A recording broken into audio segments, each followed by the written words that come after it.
Hey everyone, I'm Melissa Erdelak, host of the Gluten-Free Recipe Challenge podcast and creator behind the gluten-free website Mama Gourmand. Here we take beloved recipes you thought you'd never enjoy again and transform them into easy copycat versions just as good as the originals. It's been a while since I've indulged you in some gratuitous recipe praise, but this recipe in particular, I think it's warranted. I just really want you to understand when I say these gluten-free breadsticks are the shit, it's not just me who thinks so. Exhibit A, one person said, these are quite possibly the tastiest breadsticks I've ever had, ever, not just GF. I prefer these over the ones that we get from our regular pizza joints, Hungry Howie's, Little Caesars, and our local best pizza place ever. They're chewy, stretchy, but still fluffy. And just one more before you really start with the eye rolls. This was the easiest recipe ever, and I knew how good they were when my daughter said they reminded her of the ones she ate as a child from the pizza place we frequented. She said she hasn't had anything that good since she had to go gluten-free. So, now that that has been established, you are probably wondering, what is it about this recipe that makes it so damn good? Well, a couple things. First, they're pretty quick and easy to make. You mix everything together, pipe them on a baking sheet, let them rise a few minutes, and then bake. And I'll get to the piping part in a bit. Also, if you're an OG fan, and for people not in the know, that's short for Olive Garden. But full disclosure, I am not an OG fan because my Italian lineage would probably be revoked if I walked in there. But once upon a time, I did partake in a breadstick or two. And like those OG breadsticks, they are fluffy and soft, and they have a garlic butter topping on it that will remind you of the only thing worth eating at Olive Garden. So they get their soft texture because I don't really go overboard with the GF flour. But because there's less flour, the dough is really soft, actually too soft to be able to shape it with your hands. It's more like a thick batter. So what's a girl to do? How can you still make breadsticks out of that? That's where the piping comes in. So you use a Ziploc bag, you dump the dough in, snip off the corner, and pipe it onto the baking sheet. It's pretty genius. Okay, so what do you need to make this recipe? You need 3 cups of gluten-free all-purpose flour, and for this, I highly recommend the cup for cup gluten-free flour, but I will say if you read through the comments on the recipe, people have used other flours with good results. People have used King Arthur and Bob's Red Mill. And that's just what I remember off the top of my head, but you could check out the recipe comments. 2 tablespoons of sugar, 1 packet of instant rise yeast. And if you don't use instant rise yeast, then you'll have to proof the yeast in the warm water first. But if you use instant yeast, you just throw it in with the dry ingredients. A tablespoon of psyllium husk powder. And if you're wondering if you have to add the psyllium husk powder, technically no. I've made these with and without the psyllium husk powder. It doesn't affect the taste either way, but it does help give an extra boost of softness and elasticity. And also, as you check out the comments, some people said that they left the psyllium husk out and it still turned out for them. A teaspoon of baking powder. I add the baking powder because these have a really short rise time. So they just rest a little bit before baking, and then the rest of the rising comes in the oven that's activated by the baking powder.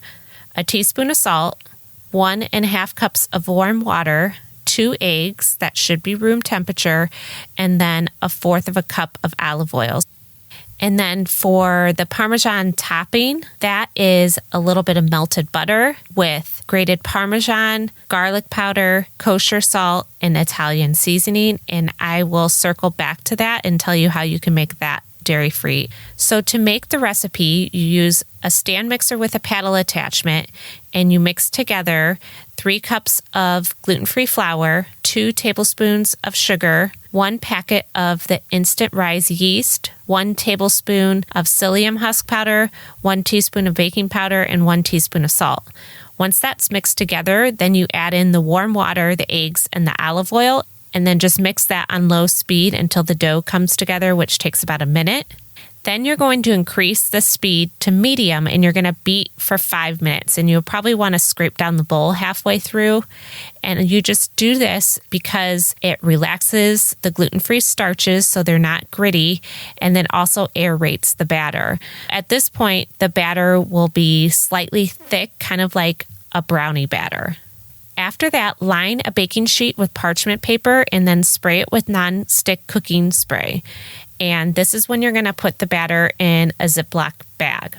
To do this easily, I just put my Ziploc bag in a bowl and then I fold over the sides so it's open. And then I just use a silicone spoon to scrape the dough into the bag, squeeze out the excess air, and then close the bag.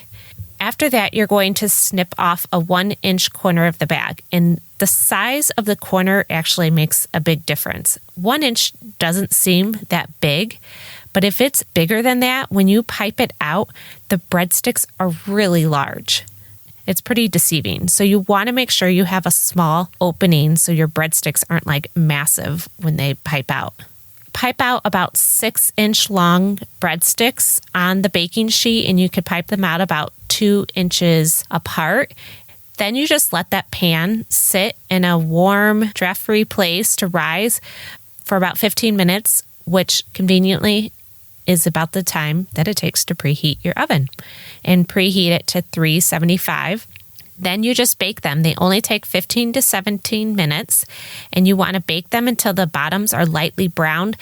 With gluten-free bread recipes, I always check the internal temperature of the bread because a lot of times it looks done on the outside, and then you will check the temperature and it's not the right temperature, meaning it's not done all the way. And that's how you get those like gummy, dense results. I use an instant read thermometer, and I'll link to my favorite one. It reads in like 1 second. You're looking for an internal temperature of 190 to 200. While the breadsticks are baking, that's when you mix together the garlic butter ingredients, melt the butter, put the cheese and the seasonings in, and then when they come out of the oven, then you immediately brush it with the topping. They're best if they're served right away. They're best served warm. But if you want to store them, then cool them completely on a wire rack before storing. And you could wrap them up individually in plastic wrap, put them in a Ziploc freezer bag and freeze them. And then you could take them out when you're ready to enjoy them. And I would just thaw them first so they won't take long to thaw, and then warm them briefly in the microwave, wrap them up with a paper towel, and just warm them for about 10 to 15 seconds. A couple other things that I want to address is making the breadsticks dairy-free. So the dough itself is dairy-free as long as you use a different flour than Cup for Cup, because Cup for Cup does contain milk powder. The next flour that I would recommend for dairy-free would be the King Arthur Measure for Measure. And for the garlic topping, you can omit the Parmesan cheese, or some people use nutritional yeast instead of Parmesan cheese, and then just substitute olive oil for the melted butter, or you can use, for that buttery flavor, just use plant-based dairy-free butter sticks. And then about the stand mixer. So I use the stand mixer just because it makes the dough easier to handle. This makes, even though it's a thinner dough, it's thick and you have to beat it for a long time. So you will find if you use a hand mixer, the dough's really going to get stuck in those attachments. And the paddle attachment just does a better job. It's easier. You don't have to work as hard. And since this uses a larger amount of flour, it will be more taxing on your hand mixer and yourself. So if you don't have a stand mixer and you make a lot of gluten-free baked products, I would highly recommend investing in one. You could probably find cheaper ones off of like Facebook Marketplace or eBay if you don't want to spend as much as a new one is. So remember, you can always find the full printable recipe on the show notes page, and to get to it, click on the link provided in whatever podcast app you're listening on, or you could go to my recipe website, which is mamagourmand.com, and click on the podcast tab. And there you'll find the full recipe along with any recommended ingredients or equipment I've mentioned.